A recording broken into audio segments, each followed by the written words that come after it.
Lord Beerus, the god of destruction of Universe 7, is incredibly powerful and feared by many due to his extraordinary strength, hot-tempered nature, and his ability to obliterate any planet with a single tap of his finger.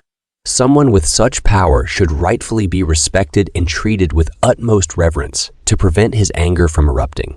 However, this god often spends his time with humans every week, which is perceived as a lack of respect by those who are actually beneath him in the universal hierarchy.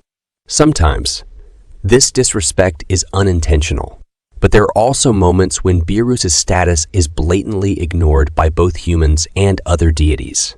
As a result, Beerus does not receive the recognition he should. Here are 14 moments from Dragon Ball Super that illustrate this. Number 1.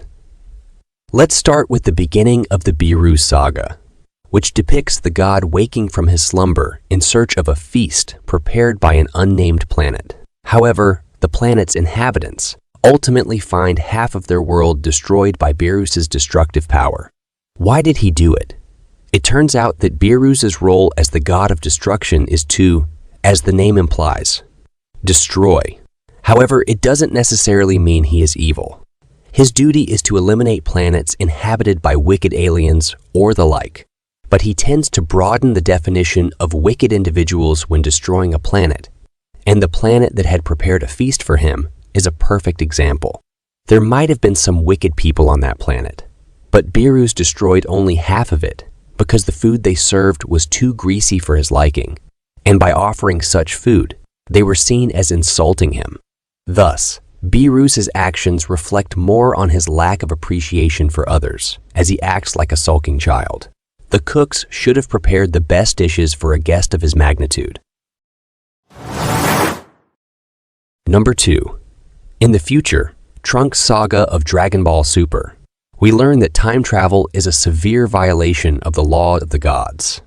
This means that future Trunks, future Bulma, and anyone using a time machine in Dragon Ball Super are essentially regarded as enemies of the gods. Of course, given the circumstances, Beerus allowed it to happen and destroyed that timeline to correct all the multiverse's mistakes. However, this isn't the end of the story for humans meddling with time.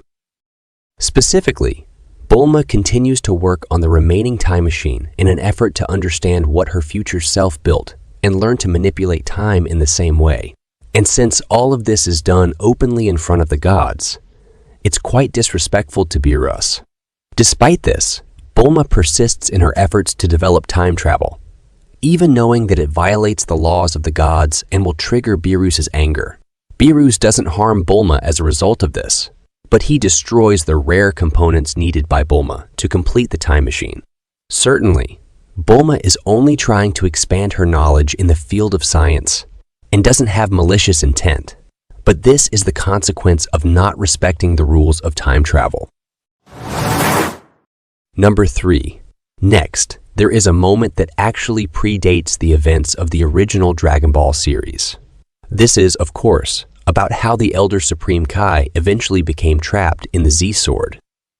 The Elder Supreme Kai and the Gods of Destruction are two opposing sides of the same coin. While the Destroyers are destined to obliterate parts of the universe, the Elder Supreme Kai is a creator deity who replaces what has been destroyed with new life. Moreover, their lives are intertwined. If an Elder Supreme Kai dies, the God of Destruction of the universe will also die. This is important to understand because it explains why and how the Elder Supreme Kai became trapped in the Z-Sword. In a meeting between the Elder Supreme Kai and the God of Destruction of each universe, the Elder Supreme Kai managed to anger the easily provoked Beerus, leading him to seal Beerus within a sword, effectively removing him without causing his death, which would have resulted in the Elder Supreme Kai's own demise. It's unclear what the Elder Supreme Kai did to deserve this punishment, but it's evident that the act offended Beerus, or perhaps Beerus indeed has a quick temper. Both may be true. Number 4. When Goku first met Lord Beerus, it inevitably ended in a moment of disobedience. as is often the case whenever Goku encounters gods like him. Goku is a somewhat foolish and socially unaware character who always seeks to challenge strong individuals. However, most of the time, he doesn't face consequences for his reckless behavior. But with Beerus, it didn't go as smoothly. Goku's desire to confront the god of destruction of the universe was not seen as endearing but rather irritating to Beerus. There's a good reason why Beerus felt disrespected by Goku. Goku is just an ordinary human who thinks that asking a true god to fight is a good idea and entirely normal. It's not surprising that Beerus beat Goku severely and humiliated him in the process, resulting in the famous forehead flick. So, it can be said that Goku's challenge to Beerus is a form of serious disobedience, even if Goku didn't intend to disrespect him, as he simply wanted to face someone strong. Nonetheless, Goku underestimated Beerus' power and status by requesting a fight and assuming that Beerus would agree. In short, Goku is someone who is exceptionally reckless. Number 5. Next, let's talk about Yamcha. Yamcha has some undesirable personality traits, and one of them is his inability to read situations well.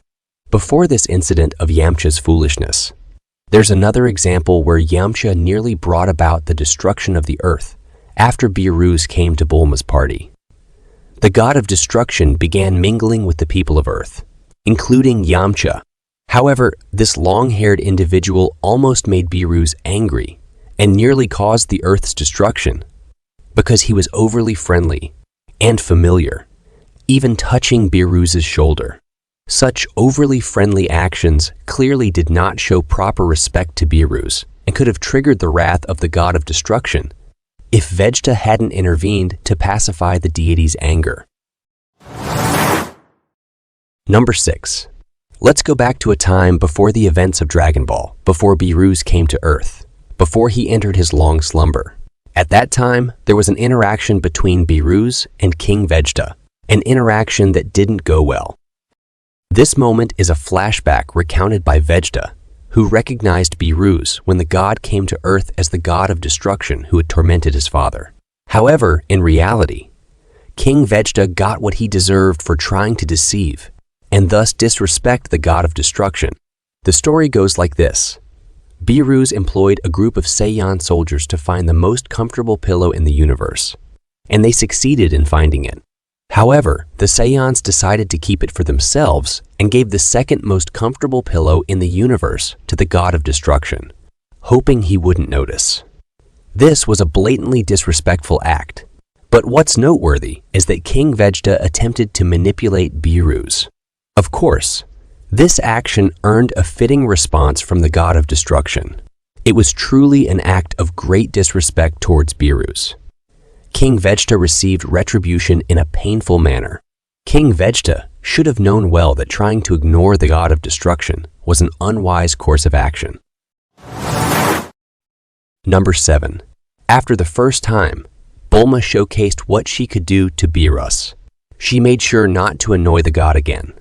Bulma even went to great lengths to provide the best Earth cuisine whenever Beerus and Whis visited the planet.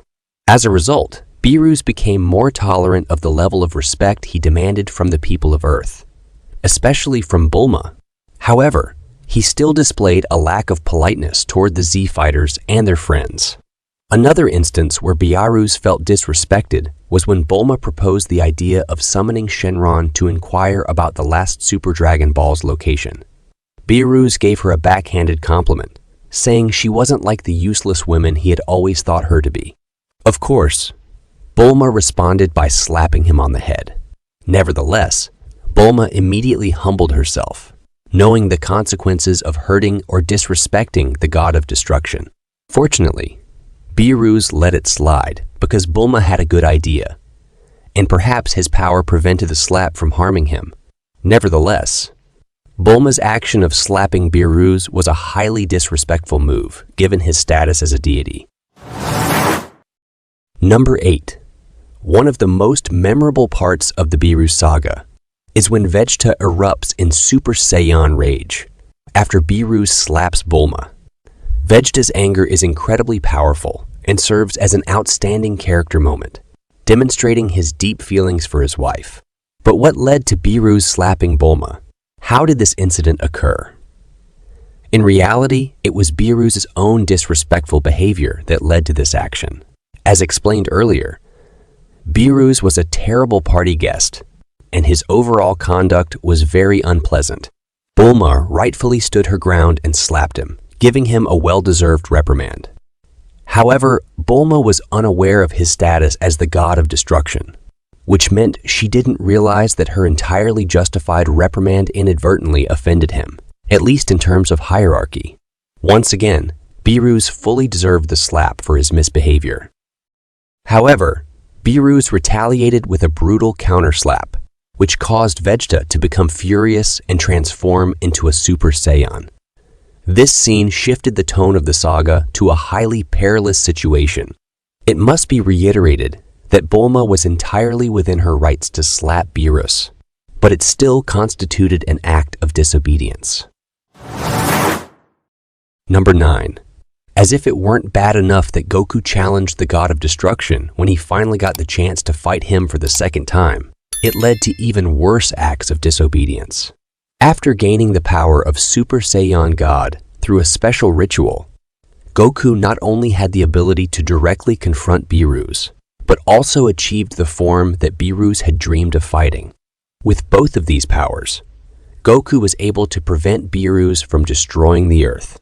Their battle began, and to test the strength of his Super Saiyan God form, Goku decided to repay Beerus for his earlier disrespect by doing the same to the god of destruction, slapping Beerus on the forehead and tapping his neck.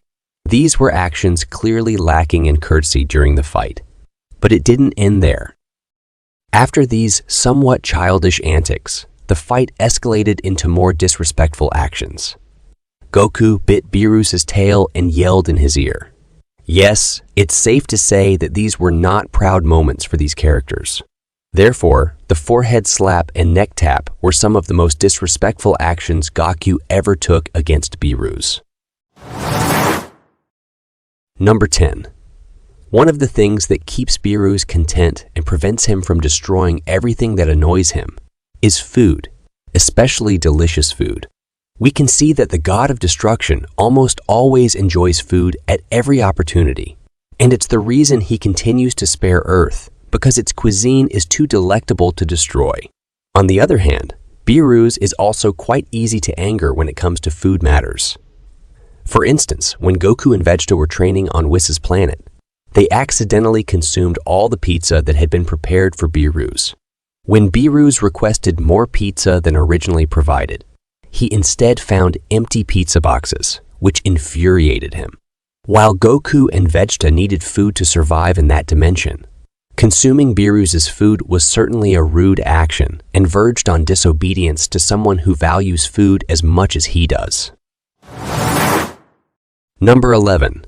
Furthermore, we have the final moment between Champa and Beerus, which led to Champa being somewhat rude to his brother during the Tournament of Power.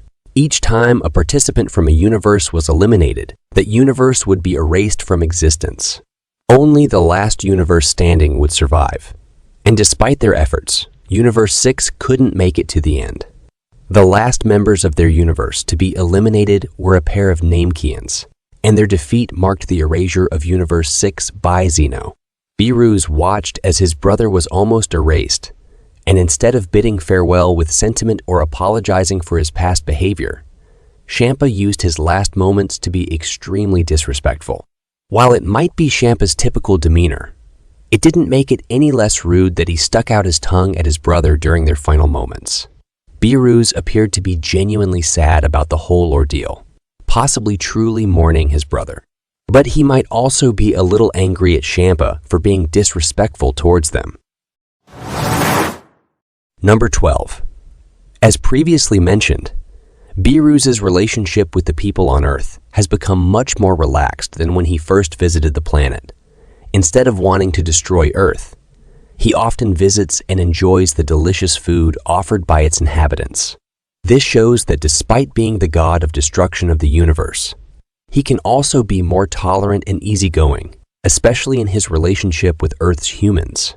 Rather than wanting to destroy Earth, Beerus chooses to preserve it because of its delectable cuisine.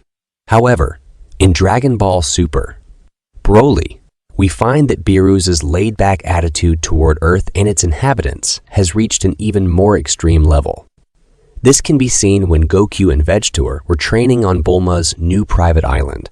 Beerus and Whis were also on the island to protect the food on Earth. When the threat from Frieza and Broly emerged, everyone left to investigate except Beerus, who was discreetly left behind on the island by Bulma, who casually entrusted her daughter's care to the god of destruction. Beerus, as it turns out, became a good babysitter for the baby. But the fact that Bulma asked a god of destruction to babysit her child was certainly an act of considerable disrespect. Number 13. On the other hand, although the Dragon Balls played a secondary role in this series, Shenron's appearances were still significant. However, in Dragon Ball Super, we learned that the Eternal Dragon isn't quite as high in the hierarchy of the gods, and he pretends to be more powerful and majestic than he actually is. He did this in front of Lord Beerus, implying that he was above him. Of course, Shenron quickly realized that he was in front of a god of destruction and swiftly humbled himself before Beerus. From that point on, Shenron toned down his high and mighty attitude when in the presence of Beerus. Number 14. Finally, there's an incident that made Beerus very angry during Bulma's party. Yes, we're, of course, referring to the pudding incident. When Beerus arrived on Earth, he was enjoying Bulma's birthday party while searching for the Super Saiyan god to fight. He relished the food and sampled almost all the dishes. However, there was one food he hadn't tried: pudding. Unfortunately, all the pudding was hoarded by Majin Buu, who had no intention of sharing any of it with Beerus, even licking all the pudding to show his refusal.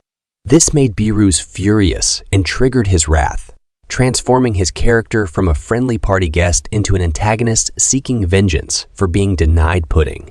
Majin Buu's actions were a significant affront to Beerus. Thank you for reading.